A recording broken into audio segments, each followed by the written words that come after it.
India's government is working on a bill to regulate crypto in India, including trading, how crypto exchanges should operate, how income from such assets should be taxed, and a set of rules that could punish violators. The government, though, has said that it wants to facilitate a framework for its own central bank backed digital currency and encourage the underlying technology of crypto, which is blockchain. So today on ET Markets Crypto TV, we bring you the implications of what we know so far. I'm Naloni Bhatt, and joining us today is Mr. S.R. Sundararajan, Head of AML and Compliance at CoinSwitch Kuber. Mr. Sundararajan, thanks very much for your time today. Yeah, thank you, Melanie, and it's a pleasure. And thanks for inviting me here. Yeah. So it seems clear now that crypto is not going to be recognized as legal tender, but it could possibly be recognized as assets. How do you see this impacting the interest or offtake of crypto in India? Sure. See, right from the beginning, one thing we were clear is we were never pitching crypto as an alternate currency for the fiat currency, which is the Indian rupee. And government is rightly right in their own way to prohibit crypto being considered as a currency, because already we have a fiat currency and they don't want another currency to come into play, which will create a lot of implications.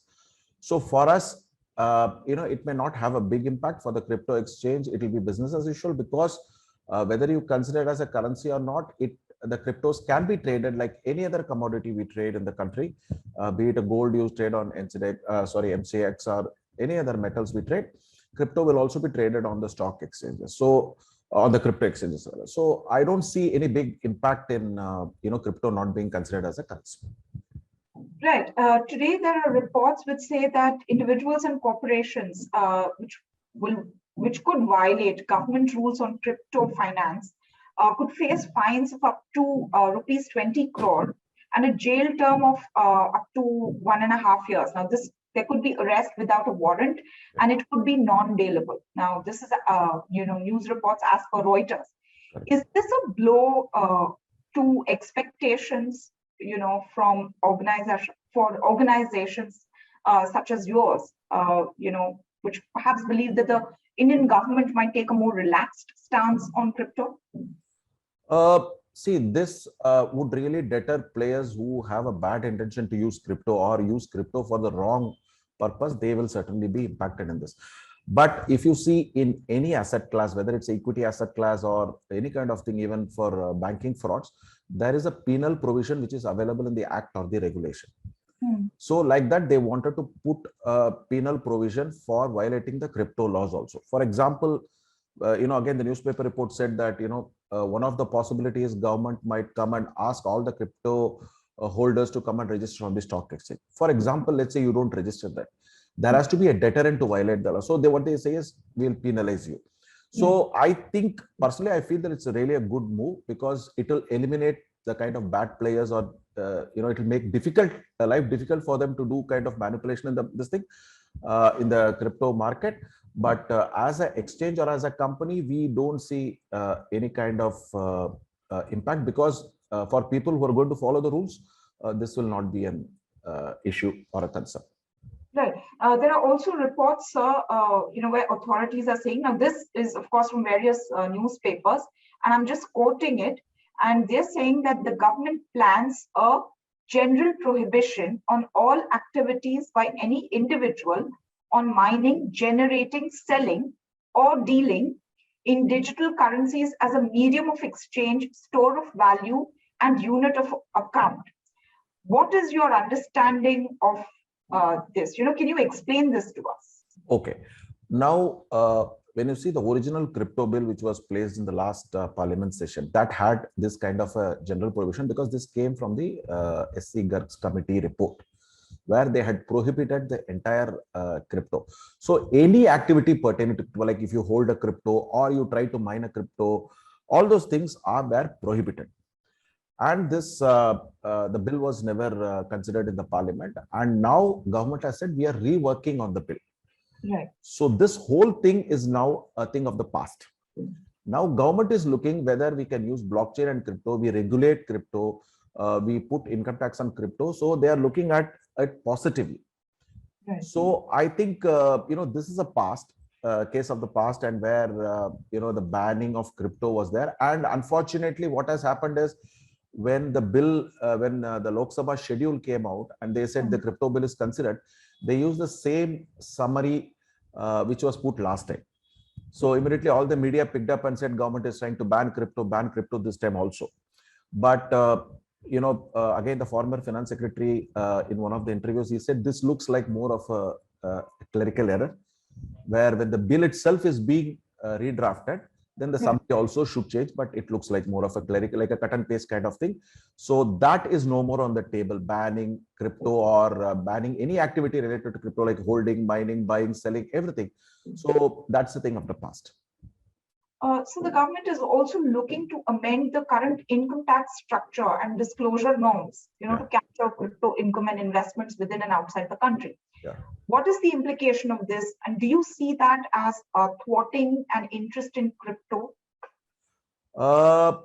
Yes, initially there could be some amount of, dip in the transaction.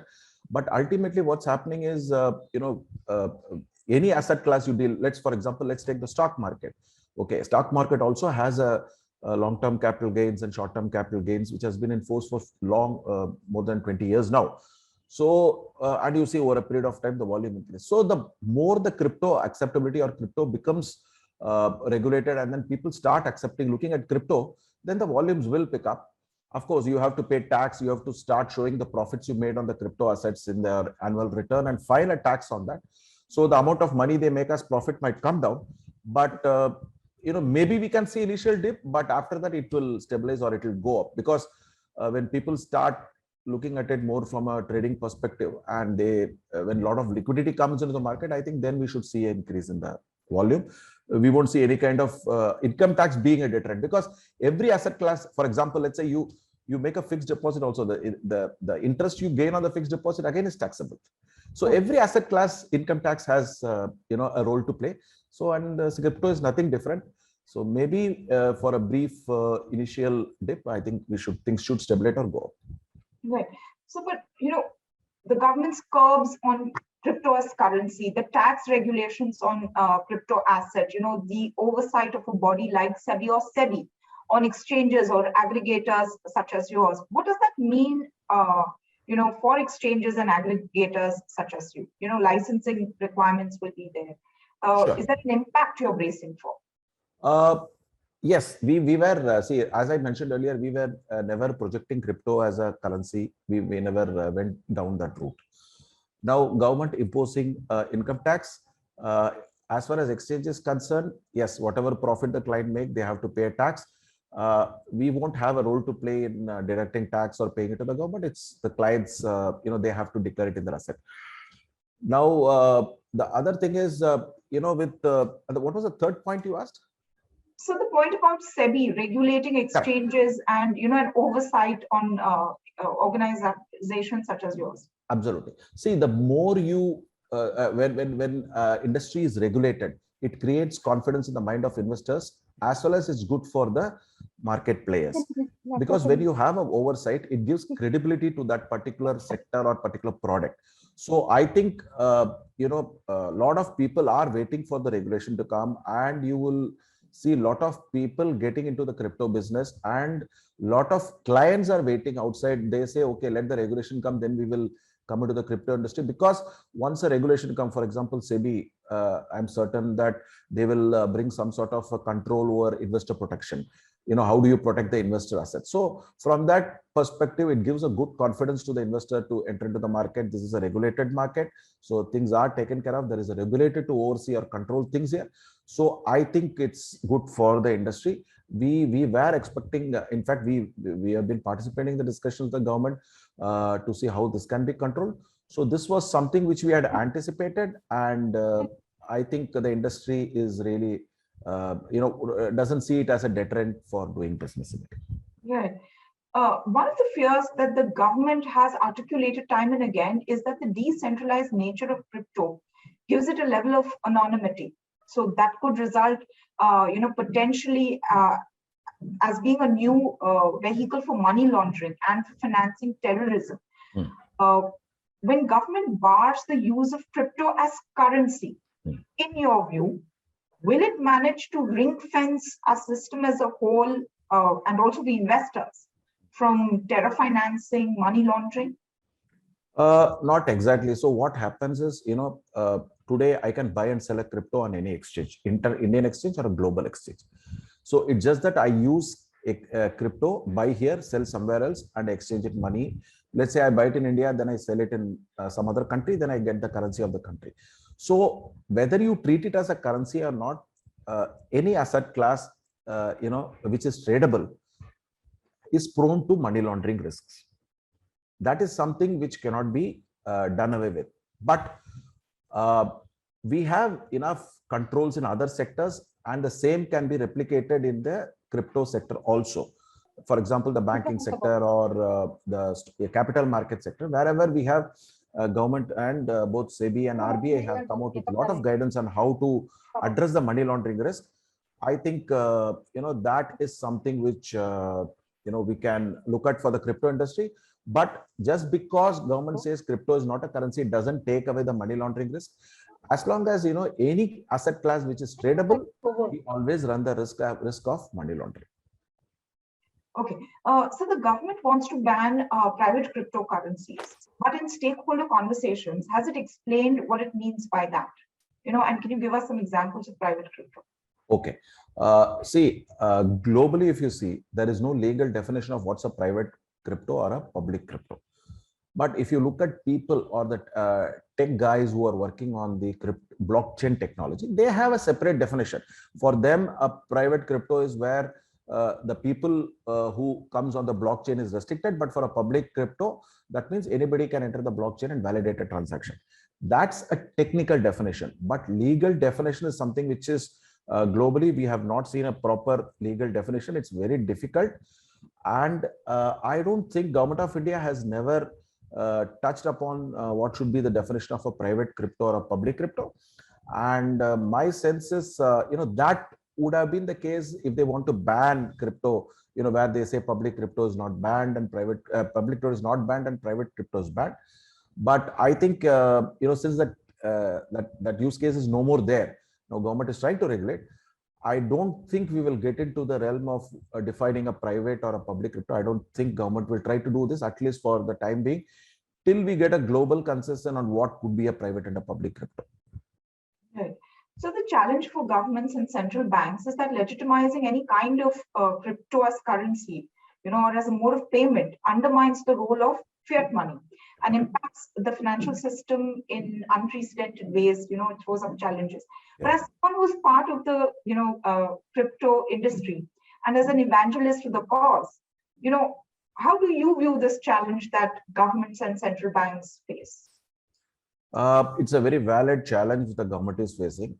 When you have a fiat established fiat currency and a lot of transactions are happening through the fiat currency, introducing another asset as a currency will have a wider ramification. It will undermine the existing currency, and then maintaining both the currencies together will become a difficult task. It will create a big economic mess. So that is something no government would like to allow, because your whole economy is tied up to that fiat currency. Your trade, your import, exports, lot of things are tied to the fiat currency. Now, if there is another fiat currency, managing both these currencies will become a Herculean task. So the governments are very well justified in voicing their concern that I will not have another currency to compete with my fiat currency. And as mentioned earlier, we as a crypto industry, we have never argued that crypto should be an alternate currency to the INR here in India. We have never said that. So I don't think, I think we are supporting the government. They are very well justified in taking that stance. As of now, we will not have it, but maybe going forward, if things change and if the government feels comfortable, then it's a different story. But as of now, we feel they are very well justified in taking that stance. So as more and more regulations come in, what are the risks and compliances that investors should be aware of? Do you have any words for that? Yes, sure. For example, let's split it into two. Let's look at the clients first, or the users. Now, when the regulation comes, now the user has to follow certain requirements. For example, let's say the KYC requirement. if the regulator says you have to submit these three things, you have to submit. There's no way you can escape it. You can't say I don't have it, and those kind of cases cannot happen anymore. So from a user perspective, one, there could be some compliances which he has to do. For example, in KYC, he has to do additional compliance. He has to provide more information to us. That's one thing. Second thing, regulation comes, if it's comes under the income tax net, then he has to start paying income tax on that, which he has to calculate. And if you look at a crypto exchange or a crypto player like us, what happens is we will have certain additional requirements cast upon us, like risk containment measures, certain additional investor protection measures we have to take.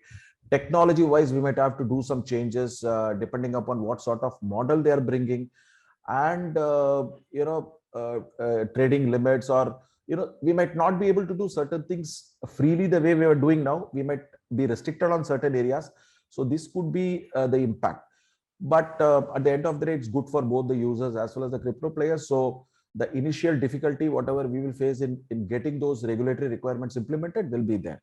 But at both the client's end and as well as the crypto players end, there is going to be some amount of work to be done, which we have to do, and we don't have a choice on that. Right. Mr. S.R. Sundararajan, thank you very much for this conversation and for explaining certain concepts and putting your stand very clearly to us. Thank you very much for joining us and for your time today. Thank you, Melanie. Thank you for hosting us, and it's a pleasure for me to be here. Thank you.